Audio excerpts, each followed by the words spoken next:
Hi friends, నేను మీ recipe Rambabu. ఈ వీడియోలో మీకోసం సోయా చిల్లీ అని ఒక మంచి రెసిపీ చూపిస్తాను. ఆదివారం పూట ఒక్కసారి ఇది ట్రై చేయండి. బయట ఫాస్ట్ ఫుడ్స్ మానేసి ఇదే చేసుకొని తింటారు. అంత టేస్టీగా ఉంటుంది.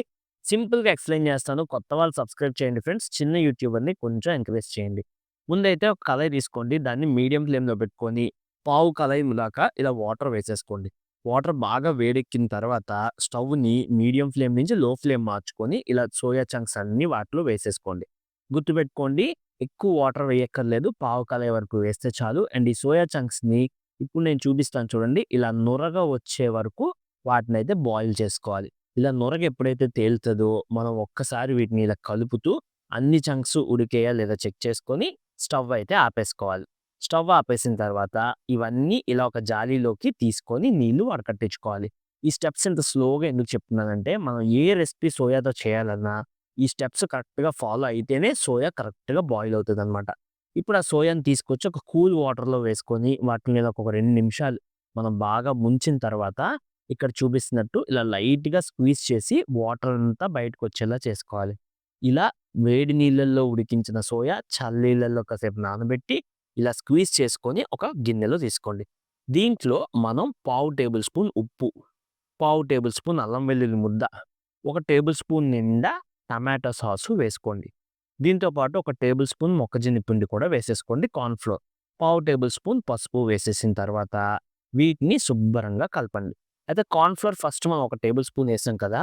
ఈ కార్న్ ఫ్లోర్ బేసిక్‌గా సరిపోకపోవచ్చు. అప్పుడు మనం సరిపోయేదాకా ఇలా కొంచెం కొంచెంగా కార్న్ ఫ్లోర్ ఏసుకొని అడ్జస్ట్ చేసుకోవాలి. నేనిక్కడ పావు కేజీ సోయా చంక్స్ తీసుకున్నాను కాబట్టి, మనకి 2 టేబుల్ స్పూన్స్ సరిపోయి, మీరు ఎంత తీసుకుంటారు సోయా చంక్స్ అన్న దాన్ని బట్టి కార్న్ ఫ్లోర్ అడ్జస్ట్ చేసుకోండి. ఇప్పుడు ఇంకో కళాయి తీసుకోండి. కళాయిలో ఒక పొగబొంతు వరకు నూనె వేసుకోండి. నూనె బాగా వేడెక్కిన తర్వాత సోయా చంక్స్ ఇక్కడ చూపిస్తున్నట్టు ఒకటి, ఒకటి చొప్పున వేసుకోండి. నూనె వేడెక్కితే మీరు సోయా చంక్ ఎయగానే ఇలా బుడగలొస్తాయన్నమాట. సో, నూనె బాగా వేడెక్కాక ఇలా సోయా చంక్స్ అన్నీ వేసేసి, వాటిని కాసేపు ఫ్రై అవ్వనివ్వాలి. సోయా చంక్స్ ఫ్రై అయిపోయిన తర్వాత ఇలా పైకి తేలిపోతాయి. అలా తేలిపోయిన ఈ చంక్స్‌ని తీసుకొని మళ్ళీ జాలీలో వేసి నూనె వడకట్టుకొని పక్కన పెట్టుకోండి. ఇక్కడి వరకు చాలా సోయా రెసిపీస్‌కి ఇదే ప్రాసెస్. సోయా చిల్లీ అసలైన ప్రాసెస్ ఇక్కడ స్టార్ట్ అవుద్ది చూడండి. మళ్ళీ కడాయి పెట్టుకోండి. నూనె వేయండి. నూనె కొంచెం వేడెక్కిన తర్వాత అల్లం, వెల్లుల్లి ఇలా చిన్న ముక్కలు కట్ చేసి వేసుకోండి. ఎంతైనా వేసుకోవచ్చు. అంటే మరీ ఎక్కువ కాకపోయినా చెరొక టేబుల్ స్పూన్ వేసుకోండి. అలాగే ఒక పచ్చిమిరపకాయ అలా చీల్చి వేసుకోండి. ఈ మూడిటిని ఇలా కలుపుతూ మనం ఒక నిమిషం దాకా ఫ్రై చేసుకున్న తర్వాత, ఇప్పుడు దీంట్లోకి మనం ఏం చేయాలంటే, ఒక ఉల్లిపాయ ఇక్కడ చూస్తున్నారు కదా! ఈ స్టైల్‌లో కట్ చేసి వేసుకోండి. ఉల్లిపాయను కూడా పూర్తిగా మగ్గించక్కర్లేదు. లైట్‌గా ఇలా మీడియం ఫ్లేమ్ మీద ఒక నిమిషం పాటు ఫ్రై చేసుకున్న తర్వాత, క్యాప్సికమ్ ఉంటే క్యాప్సికమ్ కూడా వేసుకోండి. లేకపోతే ఓకే. ఉంటే వేసుకుంటే డబల్ మజా అనమాట. ఈ క్యాప్సికమ్‌ని కూడా కలుపుతూ ఫ్రై చేసేయండి. ఫ్రెండ్స్, ఇప్పుడు మనం దీంట్లో ఏం చేయాలి అంటే, మనం కొన్నిసార్లు అయితే సాస్‌లు యాడ్ చేసుకోవాలి. మీకు సాసులు ఇంట్లో ఎలా చేసుకోవాలో చూడాలి అంటే నేను లింక్ డిస్క్రిప్షన్‌లో పెడతాను చూడండి. ఇప్పుడు దీంట్లో రెడ్ చిల్లీ సాసు, అలాగే సోయా సాసు వేశాను. నేను ఈ 2 సాసులు కూడా ఇంట్లోనే చేసుకున్నాను. చాలా ఈజీ చేసుకోవడం.